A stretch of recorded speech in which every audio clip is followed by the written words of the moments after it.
मोनाबिलि समाव बे भिडिअ बानायनायावहाय जायफोर जयेन जादों आं बिथांमोनखौ गोसो गोरबोजों बरायनाय थाबाय। बारा गोबाव लाया आं बे भिडिअखौ बिनि सोमोन्दै आं माखासे बाथ्रा सावरायगोन। नोंथांमोना टाइटेलखौ नुखाबाय जानांगौ। रन्जन दैमारि सारनि सायावहाय बाथ्राखौ सावरायगोन। दाख्लैबावै गोबां खोब दावराव दावसि जादोंमोन रन्जन दैमारि सारनि सायावहाय आरो बिनि गेजेराव सिरि जाजोब्बाय, बयबो गासैबो सिरि जाजोब्बाय।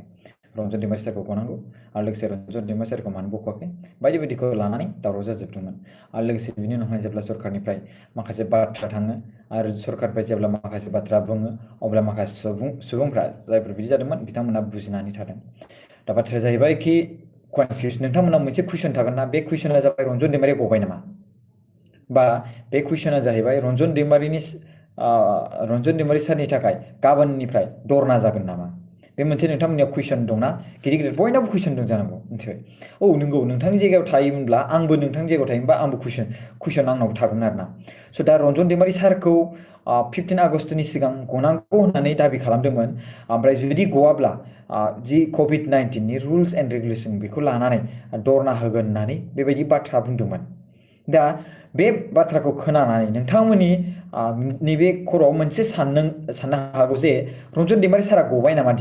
दिनैथ' 15 आगस्ट बयबो मानसिफ्रा कमेन्ट खालामदों, बयबो मानसिफ्रा फेसबुकाव पस्ट खालामनायखौ नुनो मोन्दों जे रन्जन दैमारि सारा मा 15 आगस्ट खालि गगोन एबा 15 आगस्टनि सिगाङाव गगोन। दिनैथ' 15 आगस्ट जाबाय, दाथ' नै 8था जालायबाय नङा होमबा? दा 8था जागोन जायखिया 8था जालायलायबाय। स' दायो होमब्ला रन्जन दैमारि सारा माब्ला गगोन? स' आं बेखौ नोंथांनि सिगाङाव फोरमायनो सानदों। दा माखासे सुबुंफ्रा बुजियाखैमोन नालाय माखासे खोथाफोरखौ बै समावहाय दावराव जादोंमोन आरोना। दा बुजिबाय, ओंखायनो सिरि जाथ'बाय आरोना। मानो होनबा रन्जन दैमारि सारा गखासिगोनानोखा। मानो होनोबा बिथांनि सायाव जि माखासे माबा दङ बेखौ नायबिजिरगासिनो दङ आसाम सरकारा आरो बिटिआर सरकारा, मिथिबायना? गोबां गोख्रैनो थाबैनो गथारसिन आरोना। आरो लोगोसे जायफोर धरना होदोंमोन, जायफोर बिनि सायाव आर'जलाइ होदोंमोन, बिथांमोनखौ माने आं गोसो गोरबोजों खुलुमनाय थाहरो जे बिथांमोना बेबायदि खामानि मावनायनि थाखाय गोबां गोजोननाय थाबाय। बेबायदिबो मानसि थानांगौ, मिथिबायना? बेबायदिबो मानसि थानांगौ जे धरना होग्रा नङा होमबा, जे रन्जन दैमारि सारखौ बर'नो थाखाय माखासे नाजाग्रा बुंग्रा नङा होमबा, बेबायदिनो सरकारखौ फर्स खालामग्रा नङा होमबा। दा बिथांमोननियाव एस'सिएसन दं आरो बिथांमोना NDB-निफ्रायनो फैनाय नङा होमबा। स' बे हिसाबै बिथांमोना बे खामानिखौ मावनो हायो। आरो लोगोसे गोबां मोजां बाथ्रा, खालि पलिटिक्सनिल' बाथ्रा बुंनो नाङा आरोना। पलिटिक्सनिल' बाथ्रा थाङोब्ला एसे बिराद माने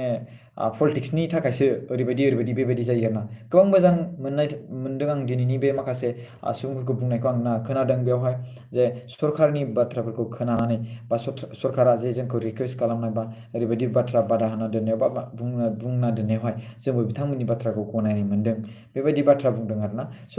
नंगौ, थारैनो गनायलायनांगौ। बिथांमोननि बाथ्राखौबो नेदों होननानै बुंदों बिथांमोना, थारैनो गोबां मोजां बाथ्रा। नोंथांमोना बे बाथ्राखौ नेदों आरो लोगोसे जोंबो नेनानै दङ थाबैनो माने नैबे रन्जन दैमारि सारा थाबैनो गयो, थाबैनो गनांगौ। आरो लोगोसे दायो गगोनबो, मानो होनबा 274 एक्स NDB जायफोर बिथांमोनखौ माने केस जाना दंमोन बिथांमोनखौ दा केस उइथड्रबो खालामबाय। जायनि जाहोनाव दा मोनसे खोथाया जाबाय गाबोननिफ्राय धरना जागोन नामा? धरना जाया, गाबोन बेफोरबायदि धरना जाया। मानो होनबा सरकारजों बिथांमोना मोजाङै रायज्लायबाय, सरकारजों मिलायना थाबाय। स' बिदि धरना जाया, आं बेखौ मिन्थिनो मोन्दों आरोना। स' दाथ' जेबो माबा गैया बिनि सायावहाय, जेबो नलेज गैया। मानो होनोब्ला बै समाव बुंदोंसोमोन धरना होगोन बायदिसिना होगोन, बाट बिथांमोनखौ आं मिन्थिनो मोननाय मथेब्ला बिथांमोना सरकारजों रायज्लायबाय,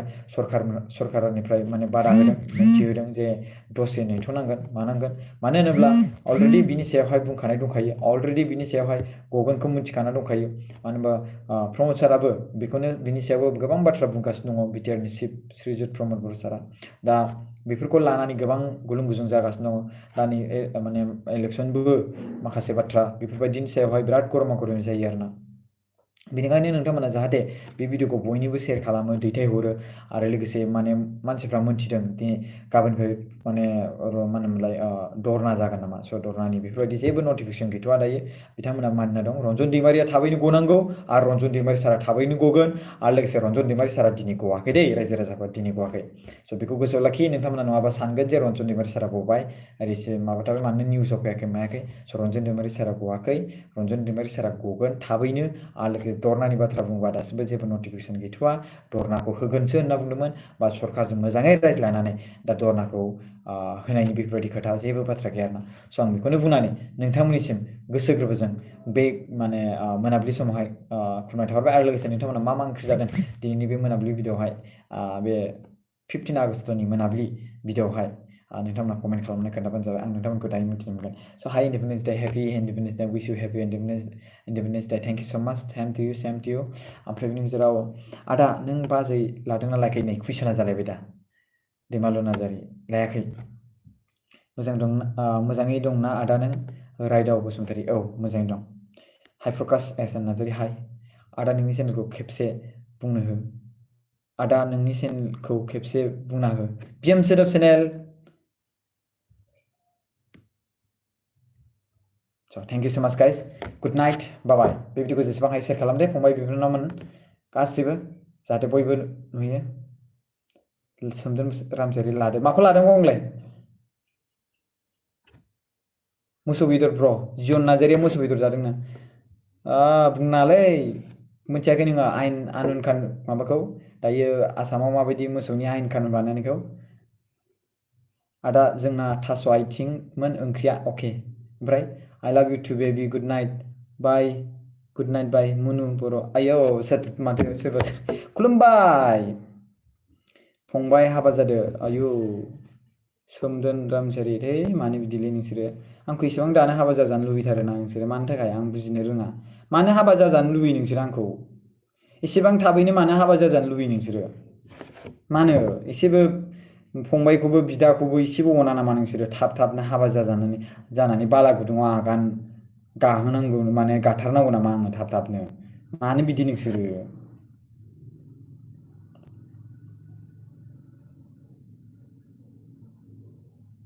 आदा ओंखाम जाहैबायना 15 आगस्ट खाना जायाखैना गैया जोंहा जानो हानाय रां गैया नोंसोरनो आं भिडिअ बानायनानै होनायावनो थांबाय 1500-1600 थांबाय बे डिजाइन खालामनो फ्लेग बायदिसिना बायनो मानायावनो बेनि थाखायनो दिनै जेबो खालामनो हायासै हांसोसो आदा हांसोसो माने हांसो बेदर आरोना बिराद बरिया आंनि फेभरिट हांसोआ एकदम लुगुनि देउरि आदा नोंनि पेरेन्ट्सनि बागै अके आंनि पेरेन्ट्स आंनि बिमाया बिराद मोजांलै आंनि बिमाया बिराद फोथायो आंखौ आंनि सायावहाय आरोना आंखौ बिराद अनोमोन आंनि आइया आं माने देरजासिम आं बुंनो थाङोब्ला देरजासिम आं बिनि माने ओरै जेरै हमना ला नों बिमानि गदियाव थाया होमबा बिमानि गदियाव थायोना जेरै देरजासिम आं थादों एलपि स्कुल बारजासिम आं बिमाजों थादों बेबायदि मिथिबायना आरो बिराद अनो आरो बुयोबो दुस्थु खामानि मावबाथ' बुयोखा निस्सय उन्दै समावथ' दुस्थुआ मावफ्लांखायो बुजिस' हाया स' बुयोबो स' बेबायदि आरो अनोबो बिरादनो अनोमोन आरो आंखौ बिराद अनोमोनलै जोंहा आइया बिराद अनोमोन माने आंखौ अननानैनो बिराद खस्थ' खालामनानै आंखौ फरायहोबोदों बियो मिथिबायना आंनि बिफायाबो फरायहोदों नंगौ बाट बांसिन आं बुङोब्ला जोंनि बिमानि सायावहाय बुंगोन आरोना आंनि आइनि सायावहाय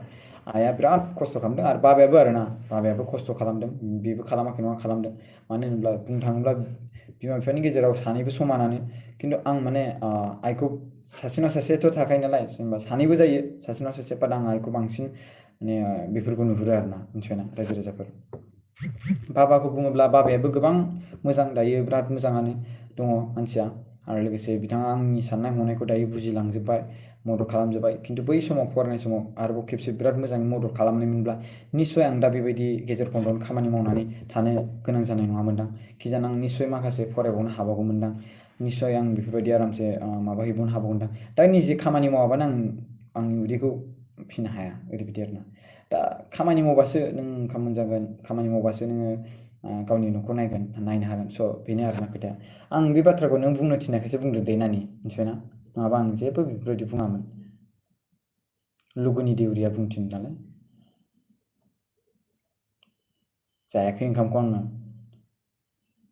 क'क्राझाराव फैबायना आदाया होनदों औ नंगौथ' आरो फैबाय औ मानोथो लानांगौ आंलाय लाया दानो गावसोरसो हाबा जाजानो थिनबाय थायो एफा हाबा जाजानो लुबैयो आंखौ बिदाखौनो एसेबो अना नोंसोरो एखेबारे खालि बाला गुदुङाव आगान होजानो लुबैयो मानो इसेबां बिदि नोंसोरो एकदमबारे आसुरितसो मोनगोन आं निजेनि आथिङावनो गसंनानै थानो हायाखै आङो बे जि नुदों बेफोर जास्ट सार्काजमसो दै माने ओरैनो जास्ट देखायनाय माने मोनसे माने कुवालिटि जाथों नङा भिडिअ'आ बेफोरसो जेबो बेफोरबायदि माबा गैया मिथिबायना ओंखाम जायाखैलै आङो खेबेसे बुंनांगौ जाखो हांसोजों अनलाजों आङो माबा फाजा जानो बिराद मोजां मोनो हांसोखौ आंनि बिराद फेभरेट बाबु बसुमतारी आदा नों अबेमोनलाय गोदान साबस्क्राइबार फैदों नामा बेवहाय गोदान साबस्क्राइबार फैदों नामा आं सनितपुरनि ब्र 28-30 इयार्स ओल्ड जाबासो हाबा जानांगौ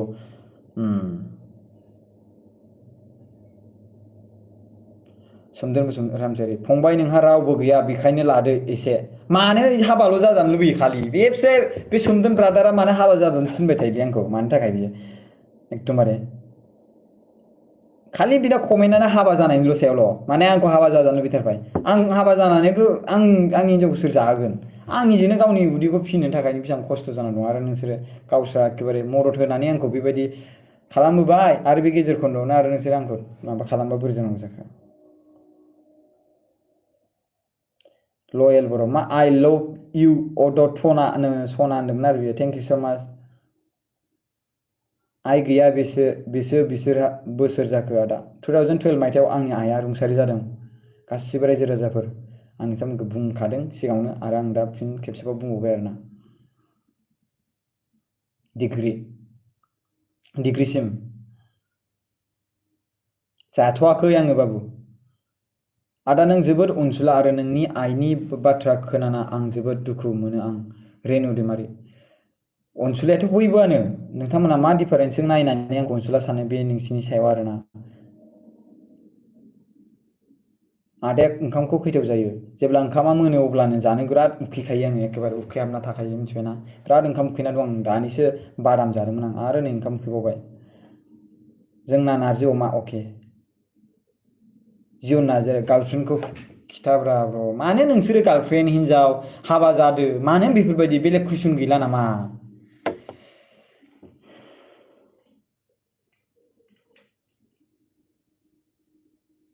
You so handsome bro गुनि दादा thank you so much मा खालामदों दादा नोंसोरजों दायो रायज्लायगासिनो दङ मा ओंख्रि नोंसोरहा आं जेबो मिथिया मा ओंख्रि आरो डिवाइड आसाम 50-50 खालामनांगौ yes डिवाइड आसाम 50-50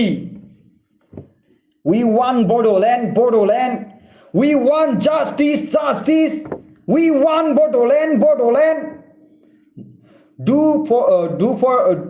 मा होनलाय do or die for Bodoland नङा होमबा दा बेफोरबायदि जेसेबांखिनि माबा दंमोन बेफोरखौ बावगारनाङा दे जोंनि सिमाङा जाफुंगोन आरो जाफुंथारगोन बाट जों दैज' हमनांगोन मिथिबायना दैज' थानांगोन आदा सोंथावामोन अब्लाबो सोंबाय नोंनि एजखौ मा सोंखो बबाव सोंखो एज हामालि बेफोरबायदि आदा मा एप्स एबा मा सफ्टवेयारजों भिडिअ एडिटिं खालामो फ्रम सनितपुर राङापारा गोबां दं काइन मास्टार दं मा दं बेफोरजोंबो इडिट खालामनो हायो ब्र माब्ला हाबा जागोन मिन्थिया हाबा जानायखौ बोरै मिन्थिनांगौ आं दे बुंलाय हाबा जानायखौ बोरै मिन्थिनांगौ आङो दे आं मोनसे बाथ्रा बुंनि दाथ' बिराद मानसिफ्रा फैबाय दे लाइभआव बेवहाय 400सो जाबाय दायो भिउआनो थ' बेयाव दा रन्जन दैमारि सारनि आं बाथ्रा रायज्लायबाय बेखौ आं सिगाङावनो रायज्लायखांबाय खिन्थु आं बेयाव कमेन्ट नायनो थाखायसो बेयो थादों आरोना रन्जन दैमारि आं फिन खेबसेबो बुंबावगोन रन्जन दैमारि सारा दिनै गवाखै आरो लोगोसे रन्जन दैमारिनि सायाव जे धरना होनो बुंनो दङ बाथ्रा बे रन्जन दैमारि सारखौ धरना होनायनि बाथ्राखौ बुङोब्ला रन्जन दैमारि सारा दिनै गवाखै नालाय रन्जन दैमारि सार गयैनि थाखाय गाबोन धरना होनो हागौ बेबायदि मोनसे बाथ्रा फैयाखैमोनबा अब्ला बेफोरबायदि आं मिथिनाय मथेब्ला धरना बेफोरबायदि गैया मानो होनबा सरकारजों मोनसे रायज्लायनायनि गेजेरजों बैखौ दोनथ'बाय माने बेबायदि खालामथ'नाङा होननानै मोनसे आर'ज गाबज्रिदों जायनि जाहोनाव बेबायदि खालामथ'नाय जाथ'वा धरना खालामथ'नाय जाथ'वा नेनो होदों एक्सुवेलि आं बुंबावगोन बे बाथ्राखौनो माने अलरेडि प्रमद बर' सारा बुंखादों माने गखासिगोनानोखा आरो बिनि गेजेराव सम नांगोन एसे एनैया बेल' बाथ्रा जे दिनै गगोन माने दिनै गथारगोन बे नङा गखासिगोनानोखा गगोन 274 सुबुंनि जेसेबांखिनि केस दंमोन बेनो उइथड्र जाबायबा स' बिथाङाबो उइथड्र जागोन आरोना बिथाङाबो गगोन आरोना खिन्थु बिथांनि सायाव माखासे नायबिजिरगासिनो दङ बेबायदिनो जायो मिथिबायना हिर'आ लेटआवसो फैखायो मिथिबायना हिर'आ लेटआवसो फैखायो स' हिर'आ फैगोन सानसे फैगोन मिथिबायना स' दैज' खालाम मिथिबाय जै बर' हारिनि जै रन्जन दैमारिनि जै रन्जन दैमारि सार लं लिभ मिथिबाय बेखौ गोसोआव लाबाय था आरो लोगोसे मोनसे बाथ्रा बुंनो पलिटिक्सनि बाथ्रा दा बाहायल' पलिटिक्सखौ लानानै धरना दाहो पलिटिक्सखौ लानानै सोंखारनानै धरना दाहो जाय खामानिखौ आसाम सरकारा खामानिखौ हायो बैयाव आसाम सरकारखौ बुंबा बुं बिटिआर सरकारनि आखायाव जेबो बेफोरबायदिया बिटिआर सरकार रिकुवेस्ट खालामखानानै अलरेडि साबमिट जाखाना दंखायो बिनि थाखायनो अलरेडि बुंखाना दंखायो बिनि सायावहाय स' गले बेफोरबायदिखौ फोरमायबाय थानो गोनांथि गैया मिथिबायना स' बेनिखायनो आं मोनसे बाथ्रा बुंबावदों रन्जन दैमारि सारनि सायाव माखासे बाथ्रा मिथिनो लुबैदोंबा बेयावहाय रिपर्टार्सफ्रा सोंबासो मिथिगोन दा रिपर्टार्सफ्रा बे कुइसनखौ गिदिरफोरनाव सोंबासो मिथिगोन जाय मिटिं प्रग्राम जादों रन्जन दैमारि सारनि सोमोन्दै जुदि सोंबाय अब्लानो खोन्थाना होबाय नाथाय रन्जन दैमारि सारनि सोमोन्दै सोंबाय अब्लानो खोन्थाना होबाय सोंग्राफोरासो सोंनांगोन आरोना अब्लासो बिनि फिननायखौ मोनगोन स' बेनिखायनो गाबोन धरना जानायनि आं जेबो सम्भावना नुहुराखै मानो होनबा मिलायनाय दङ आरो लोगोसे रन्जन दैमारि सारा दिनै गवाखै दै रायजो राजाफोर मोनसे बेनो आरोना नोंथांमोना बेखौ सानदोंमोन खोमा कि जान रन्जन दैमारि सारा दिनै गसिगोन नङा होमबा बाट रन्जन दैमारि सारा गवाखै स' बेनिखायनो आं नोंथांमोनखौ रिकुवेस्ट खालामो जे रन्जन दैमारि सारनि बे दिनैनि बे भिडिअखौ रन्जन दैमारि सारनि सायावहाय जि बानायनाय भिडिअ बेखौ गासिबो दैथायहर जाहाथे रन्जन दैमारि सारखौ गदों होननानै मानसिफ्रा सानालासे थायो माने नङाबाथ' गबाय सानगोन नङाबा माने भिडिअफोर फैयाखै मायाखै नङा होमबा स' भिडिअखौ मोजां मोनोबा लाइक खालामबानो जाबाय लोगोसे आरोबाव बेयाव बुंदों जे हाबा जाथ'नाङालै आदा होनबाय नंगौथ' आरो हाबा जाथ'नाङा गुड नाइट बाबु नोंनि मोजां खामानि मावनाय इसोरा अरायबो हेफाजाब खालामदों नोंथांमोननि अननाय नोंथांमोननि बोर सारस्रिनायानो बिराद जथेस्थ' आदा नोंसा न' बाबानि अनगा आरो सोर दं आं हारसिं आरो बाबा unity first yes unity first Nayan unity first जों खौसेथि जानांगोन मिथिबायना हैद मा कुइसन सोङोलै मा बारजिन ना आनबारजिन माबायदि कुइसन सोङो मा गोदाव सोराव बेफोरबायदि कुइसन सोंजानाय ना बेफोरबायदि बिएम सोदोब चेनेलावबो हैद साला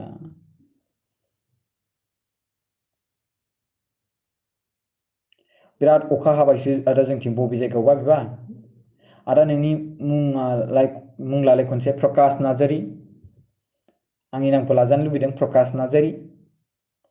खायसे सोरबाथ' आंखौ मा बुङो बिएम सोदोब प्रकाश होननासो बुङो आंखौ बिएम सोदोब प्रकाश आं पाबजि मिथिया आं पाबजि गेलेयाना जों रन्जन सारखौ हगाराब्ला जों आरो डिभाइड आसाम 50-50 खालामनांगौ येस खालामनांगौ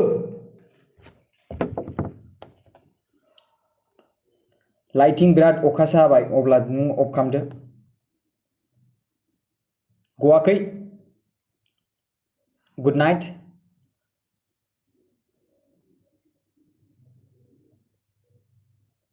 आदा प्रकाश लंग लिभ बिएम सोदोब long live thank you so much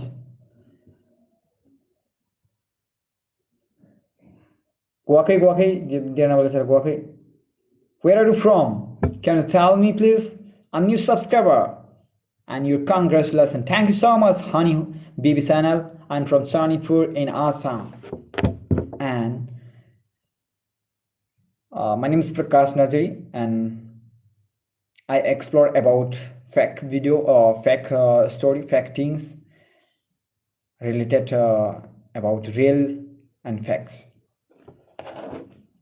ओंखाम जाबाय जायाखै माला गगोनबा मिथिया गगोन थाबैनो गगोन बे बाले बाथ्राया सैथो भिडिअखौ जेसेबां हायो शेयार खालामना होबानो जाबाय बिराद अखा हाबाय आदा अखा हाबायबा लाइटिं जाबायबा बन्द खालामदो नोङो उन्दुदो हाय आदा रन्जन दैमारि सारा गबाय नामा गवाखै we need Bodoland yes we need Bodoland आदा नों हाबा जानानै सोमोन्दै सोंबा फरायनांलालै आदा नों हाबा जानायनि सोमोन्दै सानबा फरायनांलालै मा कुइसन बुङो मा सोङो आदा सोर मावना जाहोयोलै नोंसिनि फादारखौ गोहो सात नार्जारी जोंनि फादारा दाबो बोरायाखै गावनो हारसिं मावना जानो हायो आरो सम आंबो हरो केटेलखौ बिलेट बिथोराव हालामाव खहा खालामगोन मोसो दामब्रासो फानब्लानो हमबानो बे थांखागोन जेलाव थांखागोन जेलालाय आरो बयनिबो जायगायाव ना मानो होनबा बिटिआरआथ' आसामजोंनो एखेना खोनानो मोननाय बायदिब्ला गहपुर एरिया बिटिआरआव गोलैखोना दा जाय जोहोलावफोरा बर' हारिनि थाखाय जिउ बावनाय आरो ओरैनोसो जाबाय नामा हाबथारनांगोन इट इज भेरि इम्पर्टेन्ट मा ओंख्रि जाखो जाथ'वाखै जोंनि चिराङाव बिजनियाव आदा अखा खोनालानो बिजनियाव जायफोर मानसिफ्रा अखा हादों दैबाना जाजादों आं बिनि थाखाय मोनसे बाथ्रा बुंदोंमोन दे बिथांमोननो मोनसे जों सिगाङाव जे बानायना हरदोंमोन जोङो दाहायसो मोनसे आंनाव भिडिअ फैदों मिथिबायना बिराद दुखुनांथाव बाथ्रा आङो बे बाथ्राखौ बुंनो सानबाय थादोंमोन आं बावगारबाय नोंथाङा आंनो याद खालामहोबाय जे बिजनियाव बिराद गिदिर दैबाना जादों आरो लोगोसे दैबानायाव बिराद मानसिफ्रा सिलिंखार जालांजाबाय स' बिथांमोननि थाखाय जों माखासे फान्डफोर पुन्जिफोर जोङो जुदि डनेसन खालामनानै बिथांमोननि न'खराव जों थांनानै बिथांमोननि जायगायाव थांनानै आं जेब्ला पान्जाबाव दंमोन बे समावनो आं बेफोरबायदि खालामनानै हरदोंमन अब्ला आङो दा बेयाव थाखानाय हिसाबैथ' आंथ' खालामनो हाबावो स' नोंथांमोना जुदि सापर्टब्ला जोङो बेवहाय खेबसे थांनानै जों नायबिजिरनानै जों बिथांमोनखौ जेसेबां हायो जों मदद खालामनांगौ फुरा जों खालामदावबासो गुबुनाबो खालामगोन दै जों खालामदावबासो जों खालामदावबासो गुबुनाबो खालामगोन स' बिनिखायनो आं बिनि सायावहाय नायबिजिरनानै फिन खेबसेबाव बे फान्डनि जानला मानला खालामा जेनेबा नायबिजिरगोन आरो बिनि सायाव जों बानायगोन मिथिबायना दहायसो आंनाव भिडिअ फैदोंमोन बिनि सायावहाय 75 Happy Independence Day of India जय हिन्द जय हिन्द जय हिन्द वन्दे मातरम हाथियार दैनाया थिग जासिगोन खोमा दाना स' दानो बेफोरबायदि सानथ'नांथ'आ उनाव बेखौ उनाव सानबानो जाबाय लाभ इउ ब्र from Barpeta road and Baksa thank you so' माच खुलुमनाय थाबाय आदा नों मा जायगानि आदा आं दाबो मिथिया मोगथाङाव नुफेराखै नोंखौ अके देरहासार बसुमतारी बे बाथ्राखौ सोंदों आं बुंनो सानदों आं सनितपुर डिस्ट्रिक्टनि आंनि जोनोम जायगा गहपुर आंनि बिमानि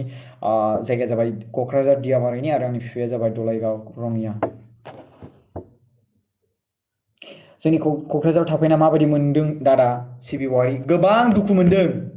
मानो होनोबा दामानो हाइ फाइथार गाइखेर लिटारसेनि दामानो 80 थाखा बेसेबां दाम आयु आयु आयु आयु बाप रे बाप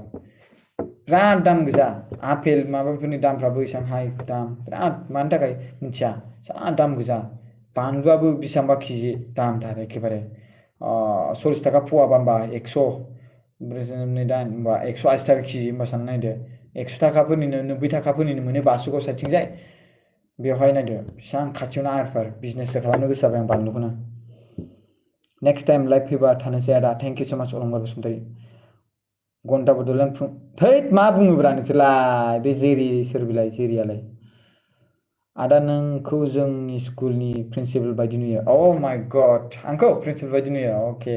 दे मालाबा लेंहरबानो जाबाय जोंनि बड'नि गेलेगिरि बिथांमोनखौ नायफिनाखै जों बर' हारिखौ थगायबाय आसाम गभर्नमेन्टआ नाय बे बाथ्राया सैथो जेनेबा थाबैनो नायफिननांगौ आरो थाबैनो नायनांगौ आरो लोगोसे जों खौसेथि जानानै मदद खालामलायनांगौ बेनो सैथो आरो जों इउनिटि खौसेथिया बिराद गोनांथिथार दा जोंहा कनजुलता बर' दैमारि मादैया बा मेदामा देरहाबोबाय आरो लोगोसे बिथांखौ जोङो गोसो गोरबोजों कंग्रेचुलेसन जासिखाबाय नोंथांमोना जोंनि भिडिअफोराव नायखादों जानांगौ जों जासिखाबाय आरो लोगोसे बेवहाय थाबैनो बिथांनि सायावहाय जि साननांगौ जे लभलिना बरग'हेनमोन बायदि हिमा दासमोन बायदि जेरै साननानै आसाम सरकार होदोंमोन बेबायदिनो थिग बिनि सायावबो साननानै होनांगौ बे मोनसे बाथ्रा आरोना बिराद गोनांथिथार आरो लोगोसे खोनानो मोन्दों दावैसो बर' बिथाङा माने इएमनि माने जोंनि माने बिटिआरनि माने मावफुंगिरि सोद्रोमा दावैसो बर' सारा माने बे माबाखौ मा होनोमोनलाय कनजुलता बर' दैमारिनो मा होदों 2 लाख रां माने एनाउन्स खालामदों होननाय खोनादों थांखिया मोनसेयानो बड'लेण्ड येस थांखिया मोनसेयानो बड'लेण्ड खौसेथि रन्जन दैमारि सारा ओंखारबाय नामा ओंखाराखै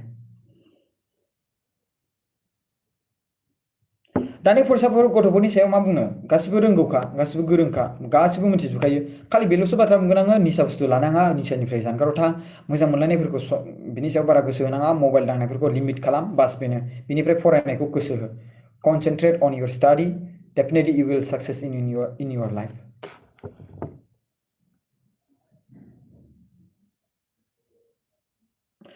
हामा गयारि बुंदों नोंखौ हाबा जानायनि सोमोन्दै सोंबा कमेन्टखौ फरायनांला होनदोंमोन आदा सरि मेसेज मिस्टेक जादों अके थेंक इउ स' माच अके नों पाब्लिकआनो बुंदोंमोन नालाय पाब्लिकआनो रिकुवेस्ट खालामबाय अके आं फरायला दानि फरायसा गथ'फोरनि अके दादा अके रन्जित दैमारि सारा ओंखारबाय नामा जुमाय लोंनाय जौ लोंनाय गालायनायखौ बड' नाय जुमाय लोंनाय जौ लोंनायनि बारा जुमाय लोंनाय जौ लोंनायखौ जुदि डिसिप्लिनै थाङोब्ला येस डेफिनेटलि नोंनि न'खराव एसे मोजाङानो जागोन खिन्थु जुमाय लोंनायखौ नोङो जुदि बारानिफ्राय बारा लोङो जुमायजोंनो लोंजायोबा डेफिनेटलि गाज्रि जागोन जाय मानसिफोरनि न'खराव आलासि फैयो आलासिया जुमाय एसेबाबो लोंनो लुबैयो खायसे मानसिफ्रा स' आलासि जुमाय लोंनायजों लोगोसे बाथ्राफोरा सावरायलायनाया ओंखारो आरो लोगोसे खायसे मानसिफ्रा ओंखारा खायसे मानसिफ्रा जुमाय लोङालासिनो ओंखारो स' जुमाय जायफोर मानसिफ्रा लोङो आरो बेनि गेजेराव बांसिन रंजानाय बाजानाय बांसिन जुमाय लोंनायनि गेजेरजों जायो खायसेफोरनि थाखाय जुमाय लोङाब्लाबो बेफोरबायदिनो साहफोरजोंनो बायदिसिनाफोरजोंनो फाजा थाजा जानानै बेफोरबायदिनो रंजानाय बाजानाय जायो आरोना स' बेनिखायनो आं बुंगोन कि जेसेबां हायो जुमायनिफ्राय जानगाराव था लाभ फ्रम क'क्राझार लाभ दादा आसामखौ 50-50 जाजानो जों बर' हारिया बयबो लुबैयो जुमाय लोंनाय लाभ from Udalguri thank you so' माच रन्जन नार्जारी सारखौ थाबैनो बख'नांगौनि थाखाय बिटिआर सरकारखौ खावलायनांगौ बिटिआर सरकाराथ' नाजागासिनो दं बिटिआर सरकारनि आखायाव थायोबा मा लांखौनो गखांसिगौ नङा होमबा थै नोंसोर बुजियालै माने बिटिआर सरकारा बेखौ जास्ट रिकुवेस्टल' खालामनो हायो आदा नों खेबसे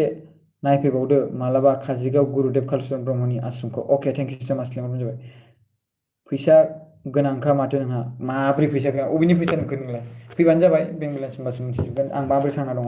दिनै एसे मैया मोनसे थाइसे थाइनै मोननायखौनो बेसेबां गथि सना फिथर बायदि माने बाहायनानै जाला माला बाहायजाया दिनै माबा ओंख्रि जानांगौबा दिनै मोनजाया दिनै ओंखाम गोजा जानाय माबोरै जानाय बेखौ जोंसो मिथिगौ जाय थाफायो बिसो मिथिगौ आंजों जाय थाफायो बिसोरनाव सोंबानो जाबाय बोरैबा माब्लाबा लोगो मोनबा मिथिबायना अब्लासो मिथिगोन बिसोरथ' थगायनाय नङाना आरो आं थगायाखैबो क'क्राझारावथ' थानो हाया दादा बारा गोजाथारथ' आरो बारा गोजाथार बिराद बारा लाभ फ्रम धेमाजि अके लाभ फ्रम दासान्दि खबरा ब्र मोजां आदा नों दा माहा दं क'क्राझार बेसेरा बिदिनोखा दामाथ' दादा सिबिबारि नंगौथ' आरो बेसेरासो होनदों नोङो ओंख्रि दंबा आंनो लाबोना होफै जय हिन्द सार खबरफ्रा मोजां ना गोबाव आंखौ सार होनाङा फंबाय होनबानो जाबाय बिदाबा बिदा जायो आंखौ बिदा लिंबा आदा लिंबानो जाबाय फंबाय लिंबा फंबाय लिंबानो जाबाय आंखौ सार होनाङा आदा चिरांनि बायदि नुवामोन अके आदा नोंनि चेनेलखौ साबस्क्राइब खालाम अननानै लुदु क्लाबखौ अके आदा रन्जन नार्जारीखौ गासैबो खौसे जाना थाबैनो मोनगौ खौसे जानांगौनि गोनांथिया गखागोन बे थारै नायबाय था आरो जुदि गवाबाथ' खौसे जाखानांखागोनानो गुड नाइट बेबि फंबाय आं उन्दुनोसै ओंखारबाय गुड नाइट आब' सथिमा खौसेथि गैयैयानो बिदि जागासिनो बर' हारिया नोंगौ खौसेथि गैयानो एना एनि जावसिलायनाय माबालायनाय बिदि आरो आदा स्टुडिअ थांगोन दे आदा नोंखौ नायनो थांगोन अके नों मानो एफा बुजिनांथार ब्रादार लाभ इउ स' माच जनिका ब्रह्म नाय नोंथाङा माबा मोनसे सानदों बुजिनांथार खायसे मानसिफ्रा बुजिनांथार सानाबो जानो हागौ स' नोंथाङा जे आंखौ बुजिदों बेनि थाखाय गोसो गोरबोजों आं अननाय आरो सिबिनाय मान बावहरनाय थाबाय नोंनिसिम रुनिलु जिराम लाभ फ्रम गलाघाट ब्र अके thank you so' much good brother बिन्दों राहुल बेस्ट इउटिउबार आदा thank you so' much Kunju बर' हाय जय हिन्द जय हिन्द जय हिन्द आदा नोंनि दिमा नाय नों रिता बसुमतारी नों फैनानै नायबासो मिथिगोन नों लाजिबायलां नोंखौ अबेनि जाथोखो नोंलाय नेट्र'खानो स्ल'थारलै अके क'क्राझाराव मा मावनो थाफैदों नों आदा प्रकाश मा मावनो थाफैनांगौ जाखो जोंनालाय आरो मा खामानि दङ बेफोरनोसै नों आंखौ सिगांग्रो नायग्रोनांगोन बिजिरग्रोनांगोन अब्लानो मोनथिगोन माखासे अनलाइन वार्कनि थाखाय थाफैदों वेबसाइट नांगौ नामा सोरनोबा वेबसाइट डिजाइन वेबसाइट नांगौब्ला जोंनि कम्पानिनिफ्राय वेबसाइट मोनगोन नोंथांना वेबसाइट नांगौब्ला जोंनि कम्पानिनिफ्राय वेबसाइट होयो नोंथांनो मा नांगौ मानि सायाव वेबसाइट नांगौ एनजिअनि वेबसाइट नांगौ ब्लगिंनि वेबसाइट नांगौ मानि वेबसाइट नांगौ गोसो एभ्रिथिं प्लेटफर्मनि थाखाय इ कमार्सनि सायाव मानि सायाव नोंथां नांगौ गासिखौ जों नोंथां मोनगोन आरोना बेटारिया 2%ल'सो दे रायजो राजाफोर 2%ल'सै ओंखायनो आं लास्टआव मा लिरदों बेखौ नायनोसै हेल' ब्र फार्स्टआवनो सोंग्रोबाय मा ओंख्रि जाथ'वाखै ओंखाम जाथ'वाखै आरो नों इउटुबनिफ्राय बेसेबां खामायो मासाव आरो नोंहा माबाफोर दस्रा आदा साख्रिबो दं अके आं वेबसाइट डिजाइननि कम्पानि मोनसे बानायनाय दङ जोंहा मोनसे एफिलिएटेड वेबसाइट जोंहा गिदिर कम्पानि दङ बेजों जोंहा लिंक दङ नोंथांमोना जुदि वेबसाइट खालामनो गोसोब्ला बेखौ खालामनो हागोन आरो लोगोसे नोंथांमोना इनकाम टेक्स फाइल खालामनो गोसोब्ला बा जिएसटि फाइल खालामनो गोसोब्ला नोंथांमोना जोंजों कन्टेक्ट खालामहरनो हागोन आरोना नोंथांमोना जोंसिम फैदो जिएसटि फाइल खालामनोबा जों अनलाइनाव जिएसटि फाइल खालामनो हागोन आरोना बेफोर खामानि मावगोन अके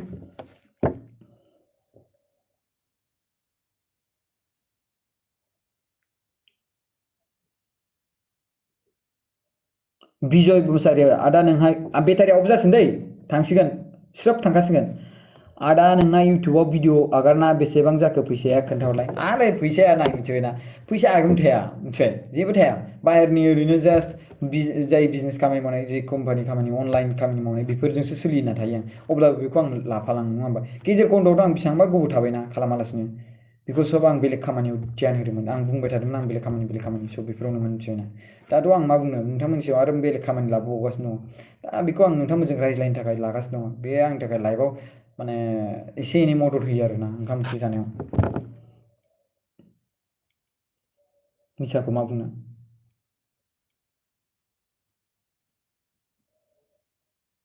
रिटर्न ओमफ्राय आदाना मानो एथ'बां मेडिसिन थायो टेबोल सायाव माबा जादोंमोन नामा आङो मिथिबायना आंना बै समावहाय माबा जादोंमोन मा होनोमोनलाय उदै सादोंमोन मिथिबाय गेस्टिक जादोंमोन ओंखाम जायाखैमोन आङो भिडिअ बानायनो नोंसोरनो थाखायनो आं भिडिअ बानाय आगारदोंमोन निउस बायदिसिनानि थाखाय सोर लिडारा माबायदि होननानै आं बेखौनो आपल'ड खालामदोंमोन आं गारिजों गारि भारा लायै गिदिंबाय दानाबा गेस्टिक जागारबाय बिनि गेस्टिक जानायनिफ्रायनो आंना मेगना प्रब्लेम जाबाय मिथिबायना मिसाखौ मा बुंनो बिनिफ्रायनो मेगनाबो प्रब्लेम जाबाय जेब्ला आङो फार्स्ट इलेक्सन एमसिएलए इलेक्सननि थांनाय नैबेनिया बे इलेक्सनाव जेनेबा आं गिदिंदोंमोन ना होमबा बै समनिफ्रायनो आंना मेगना पावार माबा जाबाय ओंखाम जानाय एसेबां जुद गैया लकडाउन आरो बेनि गेजेराव हटेलफोर मोनजाया लकडाउन जाना दङ कर'ना भाइरासनि मानि स' गैयाब्रा जेबो ओमफ्राय बेनिफ्राय गेस्टिक जाबाय गारियाव थाङो संख्ल' लाङो एखेबारे फुङावनो ओंखारलाङो लिडारफोरखौ होसोनांगौसो नालाय मोना जानला मोनला जि खरस गारलाबायबायलै आं आयु जि दंमोन आं खामायना लादोंमोन जा खरस गारबाय आं बेखौ मिथिबायना आसुरित मोनबाय माबोरै मोनफिनबावगोन आंनि बे खरसखौ आदा बेसे फरायखो ना थागासिनो आदा नों रुमाव हारसिं थायो नामा आं हारसिं थाया आंनि फंबायबो फैगासिनो दंबावो आरो लोगोसे आं